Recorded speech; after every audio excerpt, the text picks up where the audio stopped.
Hello student, स्वागत है आपका एक बार फिर से हमारे चैनल सिटी ऑफ ज्योग्राफी में। आइए आज जियोग्राफिकल थॉट यूनिट से पढ़ते हैं, जो कि हमारे आने वाले एग्जाम के लिए काफ़ी महत्वपूर्ण वीडियो होगा। इस सीरीज में हम भूगोलविदाओं के योगदान को पढ़ेंगे, जो कि एग्जाम के लिए काफ़ी महत्वपूर्ण है और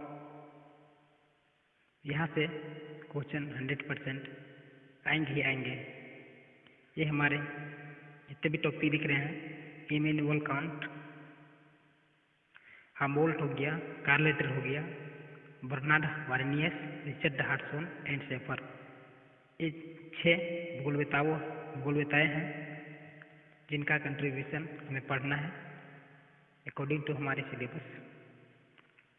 तो चलिए हम लोग एक एक करके देखते हैं संक्षेप में। दोस्तों, हमने जितने भी कंटेंट को लिया हूँ वो सब प्रीवियस ईयर क्वेश्चन पेपर को ध्यान में रखते हुए लिया हूँ, और जिस टाइप के क्वेश्चन हमारे एग्जाम में पिछले साल या भूतपूर्व एग्जामों में आए हुए थे, उन्हीं को ध्यान में रखते हुए हम नोट को तैयार करने की कोशिश किया हूँ, जो कि आप लोगों के लिए भी काफ़ी महत्वपूर्ण होगा। तो ये शुरू करते हैं आज पहला अलेक्जेंडर वान हमबोल्ट से। तो चलिए देखते हैं अलेक्जेंडर वान हमबोल्ट के बारे में, इनका जो योगदान था भूगोल में, उसे देखने की कोशिश करते हैं। दोस्तों, यह वीडियो यूजीसी नेट के लिए काफ़ी महत्वपूर्ण है, साथ ही साथ अन्य एग्जाम जैसे कि पीजीटी वगैरह हो गया, यूपीएससी हो गया, सब के लिए भी ये वीडियो काफ़ी महत्वपूर्ण होगा। तो दोस्तों, ज़रूर वीडियो को अच्छा से देखिएगा और स्किप नहीं कीजिएगा, क्योंकि इसमें जो भी नोट्स है दोस्तों, जो भी लाइन आपको बताएंगे वो सिर्फ इम्पोर्टेंट है, जो एग्ज़ाम के लिए काफ़ी महत्वपूर्ण है, उसी को हमने यहाँ पे लिखा हूँ। तो बिना स्किप किए हुए वीडियो को देखने की कोशिश करें। चलिए शुरू करते हैं। देखिए, अलेक्जेंडर वान हमबोल्ट, इनका जन्म और अंत, जो कि वो अवधि था 1769 और अंत 1859।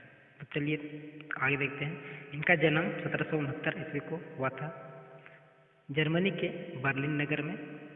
इसे क्रमबद्ध भूगोल का संस्थापक माना जाता है और साथ ही साथ इन्हें आधुनिक भूगोल का भी संस्थापक माना जाता है।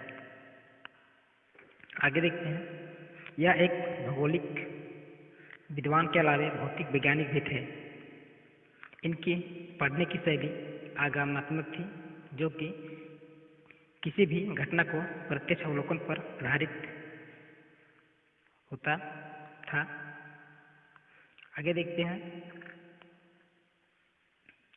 दक्षिण अमेरिका के पश्चिमी तट पर चलने वाली ठंडी धारा को सर्वप्रथम खोजने का श्रेय भी इन्हीं को प्राप्त है।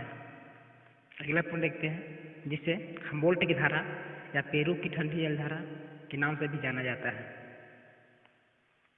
आगे दोस्तों देखते हैं।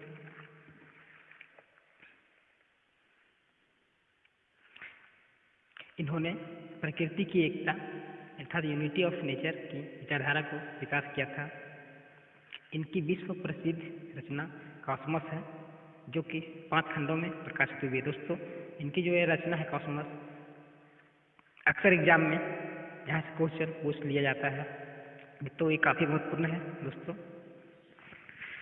इसे ध्यान दीजिएगा, यहाँ से एग्जाम में हमेशा क्वेश्चन आते रहते हैं। चलिए आगे देखते हैं। हमबोल्ट भौगोलिक अध्ययन के लिए मुख्यतः 5 अध्ययन पद्धति का विकास किया था, जो कि इस प्रकार है। पहला अनुभविक विधि, जिसे ज्ञान प्राप्ति के लिए प्रयोग किया था। क्रमबद्ध विधि भौतिकी तथा क्रमबद्ध विज्ञानों में प्रयोग किया था। तुलनात्मक विधि तुलना करके निष्कर्ष निकालने के लिए प्रयोग किया जाता था। कार्टोग्राफिक विधि मानचित्र तथा डायग्राम बनाने के लिए। और पूरी शुद्धता का विधि, इसमें पूर्ण शुद्धता का पालन करना। तो दोस्तों ये इनका महत्वपूर्ण योगदान है।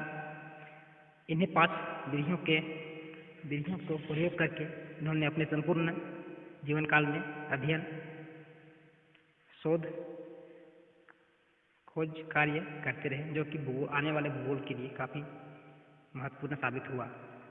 अब दोस्तों आइए आगे चलते हैं, देखते हैं कार्ल रिटर के बारे में।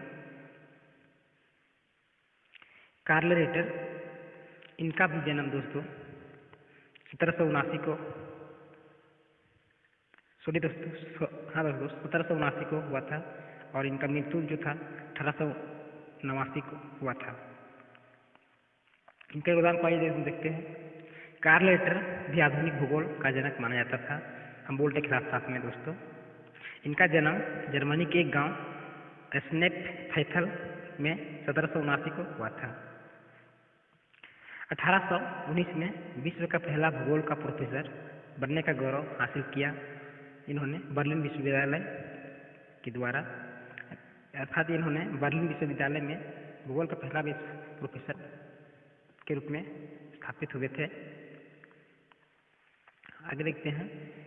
इनका महत्वपूर्ण जो ग्रंथ है वो अर्धकुंडे है, जिसे पृथ्वी का विज्ञान भी हिंदी में कहते हैं, जो कि 11 खंडों में प्रकाशित हुआ था।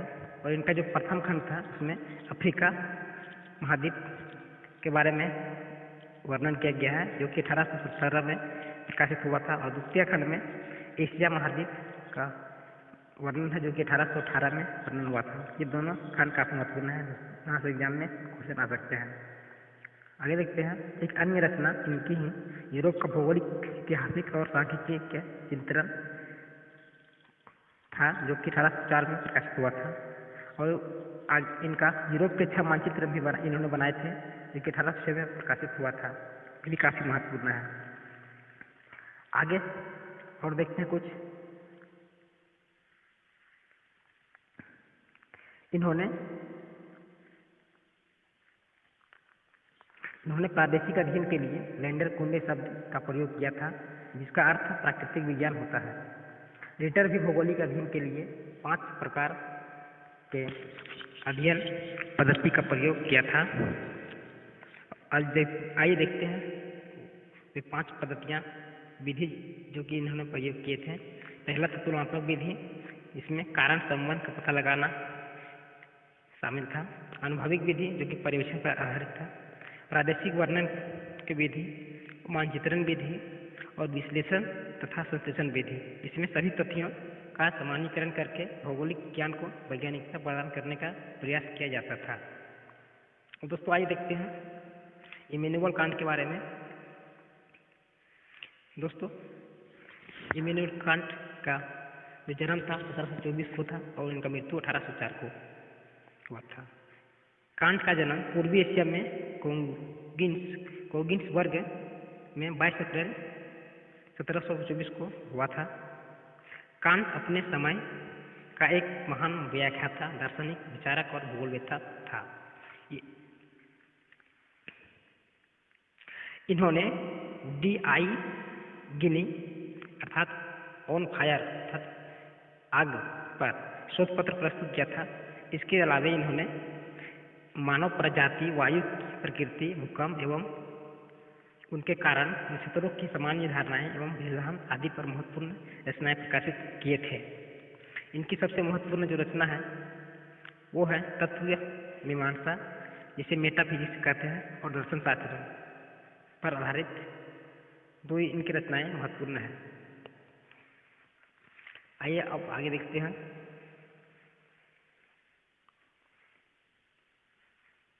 इन्होंने 1765, काफी महत्वपूर्ण है दोस्तों, इन्होंने 1765 से लेकर 30 वर्षों तक प्रत्येक ग्रीष्म अवकाश काल में भूगोल विषय पर बहुचर्चित भाषण माला प्रस्तुत किया करते थे, जो कि मुख्यतः भौतिक भूगोल पर दिया गया था।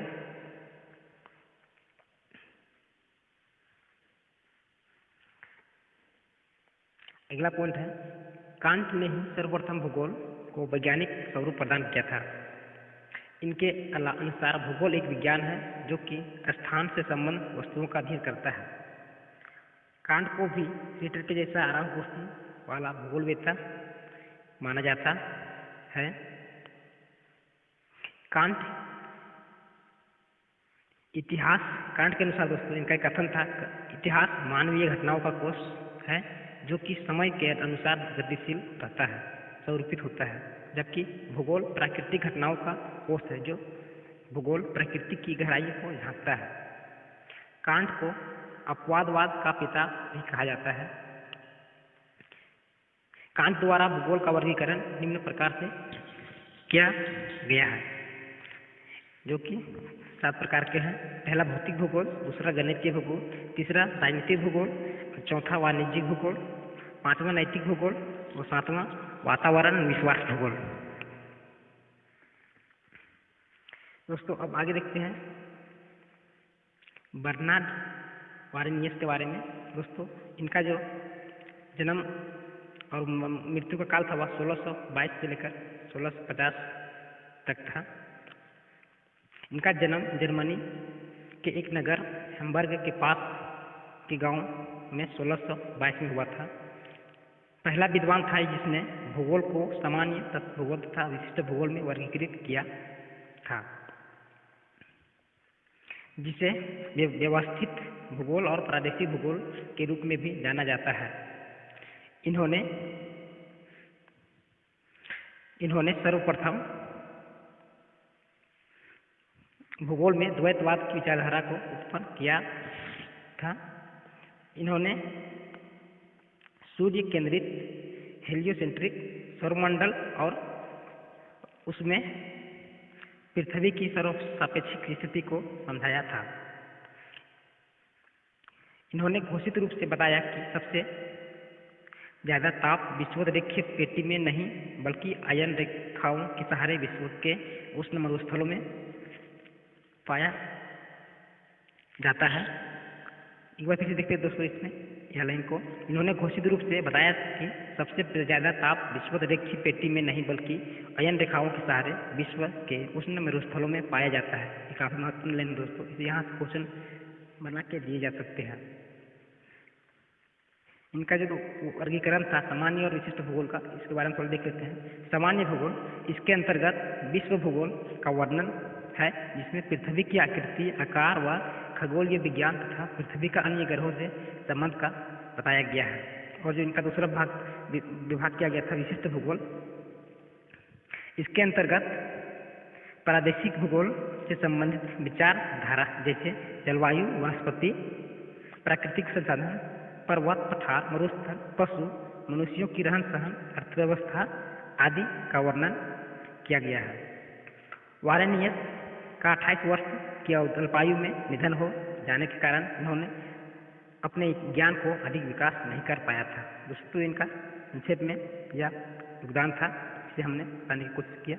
अब दोस्तों वीडियो को यहीं पे लास्ट करते हैं। कैसा लगा यह वीडियो दोस्तों,